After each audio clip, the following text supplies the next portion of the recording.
여러분 안녕하세요. 오늘은 여름방학 특강을 설명하기 위해서 이 자리에 오게 되었습니다. 다름이 아니라 우리 중3 학생들 그리고 고1 학생들한테 특히 여름방학이 중요하다고 생각을 합니다. 왜냐하면 고등학교 1학년 학생들 중학교 때보다 고등학교 올라오면서 너무나도 지치고 힘들었어요. 그래서 여름방학에 좀 쉬고 싶을 수도 있고, 중3 학생들 마찬가지로 중학교의 내신 시험, 수행평가 여러 가지들을 견디다 보니 내가 지금 내신이 거의 다 끝났는데 좀 쉬어도 되지 않을까? 그런 생각이 들 수도 있는 기간이 바로 여름방학이에요. 그렇지만 우리가 힘들게 겨우겨우 지켜낸 이 습관들을 계속해서 무너지지 않게 지켜줄 수 있는 기간도 여름방학이라고 생각을 합니다. 그래서 오늘 여름방학을 이용해서 열심히 공부할 수 있는 특강을 소개하려고 합니다. 자, 제목을 먼저 한번 보겠습니다, 여러분. 더 그러니까 지문 쉽게 읽기예요. 저희 학원에서는 공부를 열심히 하고 잘하고 성실한 학생들이 너무 많아요. 자, 근데 아무래도 모의고사 킬러 문항, 수학능력평가 영어 과목의 킬러 문항은 쉽게 해결할 수 없는 그런 유형들이죠. 그래서 우리 상위권 학생들을 위해서 이 어려운 킬러 문항들을 어떻게 하면 내가 쉽게 조금 더 체계적으로 이해할 수 있을까 설명을 하는 그런 특강이라고 생각해 주시면 될 것 같아요. 자, 일단 제가 간단한 지문을 설명하기에 앞서서 쉬운 거를 한글을 준비했어요. 영어보다 훨씬 쉽죠, 여러분? 잘할 수 있죠? 자, 한번 읽어보세요. 환경을 보호하는 것은 당연합니다. 네, 맞아요. 너무나 상식적인 얘기예요. 그리고 환경을 보호해야 된다는 것을 모르는 학생들 아무도 없겠죠? 환경을 지키는 것이 우리 세대에 남겨진 다음 세대를 위한 과제이다. 우리가 지금 환경을 누리고 있지만 다음 세대를 위해서 우리가 환경을 보존할 의무가 있구나 라는 생각이 딱 머릿속에 들어요. 그럼에도 불구하고 환경과 자원을 적절히 사용하는 것은 매우 중요한 일이다. 여러분, 자, 이 글을 읽으셨는데 이 글쓴이가 말하고 싶은 게 뭐라고 생각 드시나요? 주제 문제가 있다면 자, 첫 번째, 환경을 보호해야 한다 라고 생각이 들 수도 있고요. 자, 내가 그래도 글쓴이의 의도를 좀 파악하는 데는 능숙한 사람이야. 그럼 무슨 생각이 들 수 있냐면 환경을 보호해야 하지만 적정선에서 자원을 사용해주는 것도 당연히 필요하구나 라는 결론을 내릴 수가 있을 것 같아요.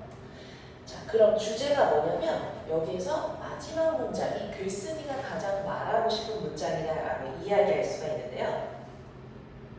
선생님, 근데 저희는 학교에서 환경을 보호하는 게 너무나도 당연하다고 배웠는데요. 맞아요. 근데 모의고사에서는요, 여러분, 내가 가진 생각과 필자가 말하고 싶은 내용이 다를 수도 있습니다. 내가 10년, 8년, 9년 여러분들 초, 중, 고 동안 배웠던 내용과는 다른 내용을 글의 주제로 내실 수도 있어요. 너무 잔인하죠. 네, 그래서 너무 힘든 것 같아요, 여러분. 자, 그렇지만 저와 함께 따라오시면 충분히 어려운 지문도 쉽게 해석하실 수가 있습니다. 자, 저와 두 가지만 약속을 해주셨으면 좋겠어요. 자, 신기하죠? 전자칠판이에요. 대박이죠? 자, 첫 번째, 우리 두 가지 약속을 지킬 거예요. 자, 첫 번째는 뭐냐면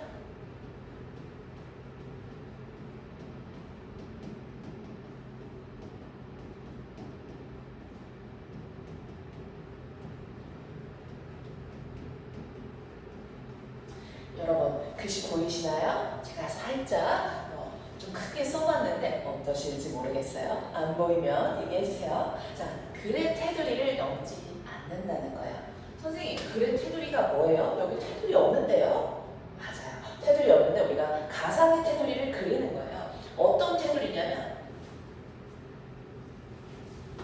글이 모의고사 지문을 보시면 글이 이렇게 네모칸 안에 갇혀 있어요. 그 바깥을 넘어서지 말고, 즉 나의 상상력을 투입하지 말고 테두리 안에서 글쓴이나 하는 말에만 집중해 주셨으면 좋겠습니다. 자, 그리고 두 번째 약속인데요. 우리 평가원 출제위원분들은 어떻게 내시냐면 앞문장, 뒷문장이 연결되게끔 내실 거예요. 그래서 꼬리 잡기 하는 것처럼 앞문장이 뒷문장을 끌어주는 것처럼 유기적으로 연결이 되어 있어요. 그거를 꼭 염두에 두시면서 읽으셨으면 좋겠습니다.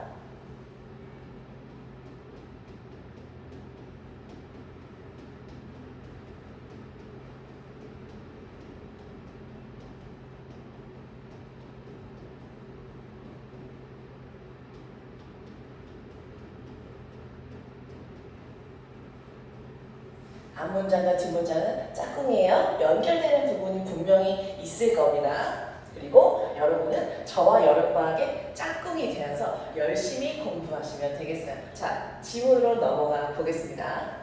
본격적으로 지문을 공부해 보도록 할 건데요. 이 지문은 24학년도 3월 모의고사, 고등학교 2학년 3월 모의고사의 34번 빈칸 문제입니다.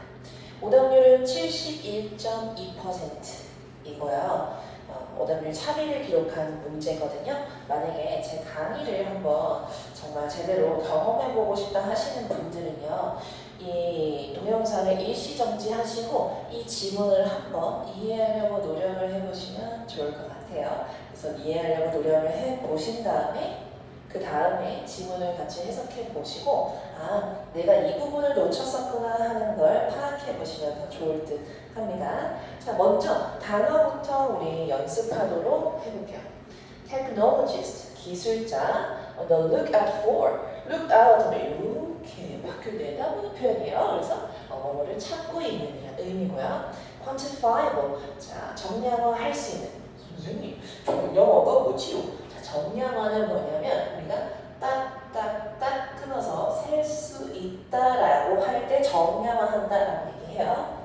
Measurable, 측정 가능한 이란 뜻이고요. Input, 입력. Livelihood, 생명줄. Identify, 식별하다. Concrete, 구체적인. Concrete는 우리가 아는 그 콘크리트 맞아요. 회색빛의 딱딱한 그거 맞습니다. 자, 근데 고등학교 보면 모의고사 배우면요, 이거는 구체적인이라는 뜻이에요. 자, 구체적인으로 외워보시고요. Assess, 평가하다. Bias, 편향, 편견. Bias, 여러분 이츠미 노래 아시나요? 아일릿에서 I'm your bias 라는 가사가 나오거든요. 전 참 재밌게 들었는데 bias 그 가사에서는 최애 멤버, 가장 좋아하는 멤버를 의미하는데 그게 왜 최애 멤버가 됐냐면 마음이 이렇게 그 멤버에게만 기울었다 해서 bias라고 하는 건데요. 모의고사에서는 편향이나 편견을 의미합니다. 아일린 노래에서는 선생님 좋은 느낌이었던 것 같은데 모의고사에서는요. bias는 부정적인 의미를 담고 있습니다. 이 점 기억해 주시고요.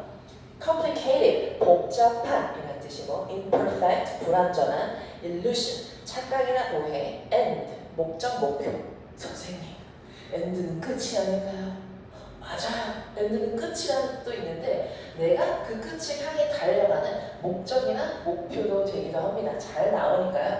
기억 꼭 해주시고요. genuine, 여러분 별표 잘 쳐주세요. 모의고사에 너무 자주 나와요. 필수 어휘입니다. 자, frequently, 흔히, count, 중요하다, 세다. 중학생 때는 count가 세다라는 의미로 쓰였었는데 고등학교 때 오면요, 중요하다라는 뜻으로 자주 쓰이니까 이것도 꼭 알아주시면 좋겠습니다. 여기 단어 중에 나는 이거 모르겠는데 라고 하면은 꼭 체크해 주시고 여러분이 읽어서 자기 것으로 만드시면 좋겠습니다. 자, 내가 먼저 해석해 볼 학생은요, 지금 일시정지 누르고 시간 충분히 가져가셔서 해석해 보시길 바랍니다. 자, 우리는 바로 해석을 해볼 건데요. 여기서 중요한 점은 뭐냐면 앞에서 제가 말씀드렸던 두 가지 조건을 기억을 하시는 겁니다. 그게 뭐냐면 우리가 틀 안에서 벗어나지 않는 게 1번이었죠. 그래, 테두리 벗어나지 않기. 2번은 뭐였냐면요. 앞문장과 뒷문장은 서로 짝꿍이라는 거죠. 서로 같이 너무 좋아요. 떨어질 수가 없어요. 연결된다라고 보시면 될 것 같아요. 두 가지 기준 정확히 머릿속에 넣으시고요. 첫 번째 문장 해석해 보도록 하겠습니다. 기술자들은 항상 정량화 가능한 측정 기준을 찾습니다.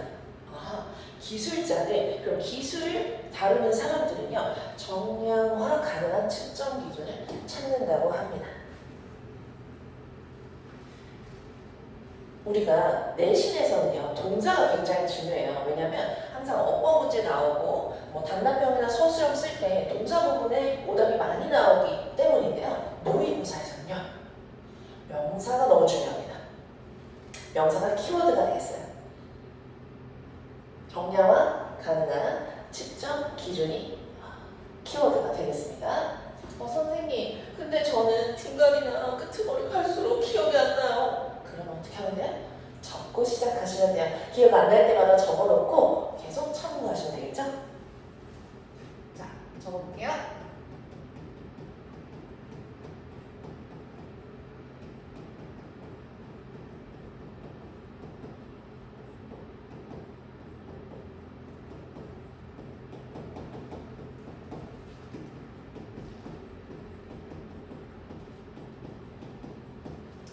실제 시험에서는 매트릭스를 각주로 적기 때문에 여러분들 매트릭스 적어보세요. 측정 기준이라는 뜻입니다.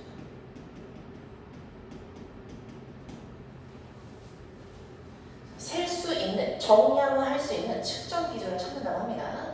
정량화 가능한 모델에 대한 입력값은 생명줄입니다. 앞문장, 뒷문장 연결된다고 말씀드렸습니다. 모델에 대해서 정량화 가능한 입력값은 뭐예요? 당연히 측정 기준이 되겠죠. 자, 이것은 생명줄입니다. 너무나도 중요하대요. 그러면 긍정의 얘기, 부정의 얘기. 생명줄이라고 했으니까 긍정이네요, 선생님. 맞아요. 정량화할 수 있는 측정 기준이 생명줄이래요. 그리고 사회과학자처럼 기술자들은요, 구체적인 측정 기준, 즉 프록시라는 것을 식별해야만 합니다. 기술자들한테 필요한 게 뭐냐면 구체적인 측정 기준이라는 프록시예요. 자, 연결된다고 말씀드렸죠. 구체적인 측정 기준 프록시 지금 계속 나오고 있습니다. 이게 필요해요. 식별해야 해요. 그럼 뭐예요? 중요한 거죠. 자, 뭐에 대해서 중요하냐면 바로 progress. 발전을 평가하는데 참 중요해서 이거 식별해야 된대요. 그럼 뭐예요? 발전을 할 수 있으려면 프록시가 필요하다는 거잖아요. 그럼 프록시는 좋은 측정 기준이구나, 플러스의 느낌으로 가고 있구나 라고 보시면 되겠습니다. 정량화 가능한 프록시의 필요성은요, 편향을 만들어내요? 뭔 소리예요? 선생님이 단어 얘기할 때 강조했는데, 편향은 아일렛에서는 최애 멤버지만 모의고사에서 뭐라 그랬어요? 네, 모의고사에서 안 좋은 느낌이에요 이렇게 얘기했죠. 편향은 기울어 있다는 건 안 좋다는 겁니다. 근데 앞문장에서 또 키워드 연결됐죠? 정량화 가능한 프록시에 대한 필요성은 편향을 만들어내요. 갑자기 디스를 하고 있어요. 안 좋대요. 마이너스 개념. 자, 뭐 할 때 안 좋냐면 정량화하기 쉬운 물건들을 측정하는 방향으로 편향이 와요. 이게 무슨 말이에요? 정량화할 수 있는 쪽으로만 자꾸 마음이 기운다는 거예요. 그래서 볼게요. 자, 간단한 측정 기준은, 여기서 간단한 측정 기준은 뭐예요? 당연히 우리 앞에서 나왔던 정량화 가능하고 구체적인 프록시를 의미하겠죠. 이 간단한 측정 기준은 우리를 중요한 목표로부터 멀리 떨어뜨리게 만들 수 있어요. 여러분, 여기서 중요한 목표는 뭐예요? 우리가 추구해야 되는 거예요. 우리가 정말로 신경 써야 되는 거예요. 근데 우리를 멀리 떨어뜨리게 할 수가 있다네요. 그럼 지금 측정 가능한 간단한 프록시라는 게 좋다는 거야? 나쁘다는 거야? 마이너스. 중요한 목표에서 멀어지게 할 수 있는 거니까 안 좋다는 서술을 하고 있는 거죠. 선생님 앞에서 좋다고 했는데요. 자, 더 읽어봅시다 여러분. 자, which may require. 자, 이러한 중요한 목표는요, 복잡한 측정 기준을 필요로 하거나 하나의 어느 측정 기준으로 줄이기에는 극도로 어렵거나 아마도 불가능할 수도 있습니다. 우리가 중학교 때 열심히 배우고 이제 써먹어야 되는데 계속적 용법의 관계대명사예요. 이 위치가 의미하는 게 바로 우리가 신경 쓰는 중요한 목표입니다. 중요한 목표는 측정하기가 너무 어렵거나 측정하기가 아예 불가능할 수 있대요. 근데 자꾸 측정하려고 하면 되겠어요? 당연히 안 되겠죠, 여러분. 자, 그리고 우리가 불완전하거나 안 좋은 프록시를 가지고 있을 때는요, 우리는 진짜 착각에 빠질 수가 있습니다. 우리가 좋은 목표를 위해서 해결하고 있네. We are solving. 우리가 해결하고 있다는 illusion, 착각에 빠질 수가 있어요.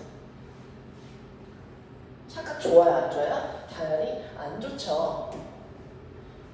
그러면 여기서 불완전하거나 나쁜 프록시는 무엇을 의미합니까? 간단한 프록시예요. 복잡하게 어떤 중요한 목표들을 측정할 수 없는, 중요한 목표가 너무나 복잡해서 측정할 수 없는 간단한 프록시. 좋은 거예요? 중요한 거 측정 못하는데 좋아요? 아니죠. 나쁘죠. 그래서 안 좋은 프록시는 정량화 가능하지만 간단한 측정 기준을 의미합니다. 그런 것 때문에 우리가 가치 있는 해결책으로 진정한 발전을 하지 않은 채로 목표를 해결하고 있다는 착각에 빠지게 만들 수도 있다는 거예요. 자, 그럼 프록시의 문제점. 어떤 프록시의 문제점이겠어요, 여러분? 복잡한 프록시가 아니라 정량화 가능한 간단한 프록시, 불완전한 프록시를 의미하겠죠? 자, 이것은 기술자들이 흔히 substituting what is measurable for what is meaningful. 자, 지금 시간을 드릴 테니까 요거 한번 생각해 보시겠어요? 여기가 34번의 빈칸이었던 부분이고 오답률이 71.2%를 만들어낸 그런 유형이거든요. 그러면 여러분 보세요. 만약에 여기가 빈칸이라고 생각한다면 우리가 여기 어떤 내용이 들어갈지 추론을 해볼 수가 있거든요. 여기 보시면 자, 프록시의 문제점. 프록시의 문제점은 뭐예요? 편향을 유발할 수 있고요.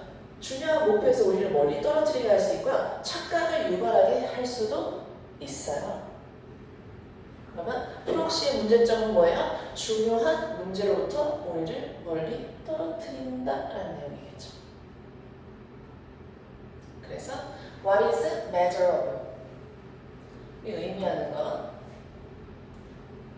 측정할 수 있는 것, 즉 우리가 앞에서 계속 이야기한 정량화 가능한 측정 기준을 의미합니다.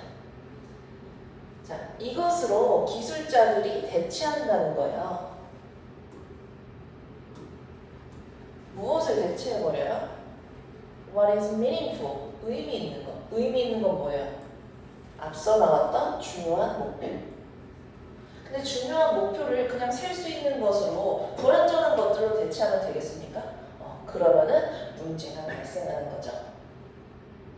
이해가 되실까요? 자, 여기에서 여러분들 헷갈릴까봐 하나 써드릴게요.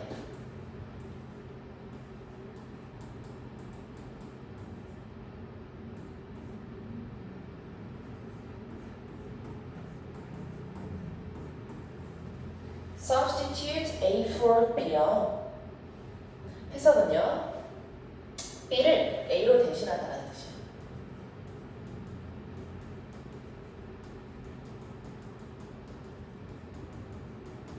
그러면 B에 들어간 중요한 것을 측정 가능한 불완전한 프록시로 대체하는 문제점을 유발하고 있다라고 이해하시면 좋을 것 같아요.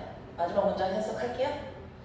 자, 셀 수 있는 모든 것이 중요한 것은 죄송해요. 다시 할게요. 자, 중요한 모든 것이 셀 수 있는 것은 아니고요.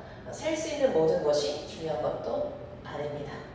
그렇기 때문에 측정 가능하다고 해서 중요한 것은 아닐 수도 있다. 우리가 프록시에 집중하다가 중요한 목표를 놓칠 수도 있다라는 맥락이 되겠습니다. 있습니다. 그래서 우리는 만약에 수업을 하게 되면 이런 식으로 키워드가 연결되는 걸 잡아가면서 어떤 서술을 하고 있는지 파악하는 연습을 할 거예요. 여러분들 여름방학에 만나면 좋겠습니다. 안녕.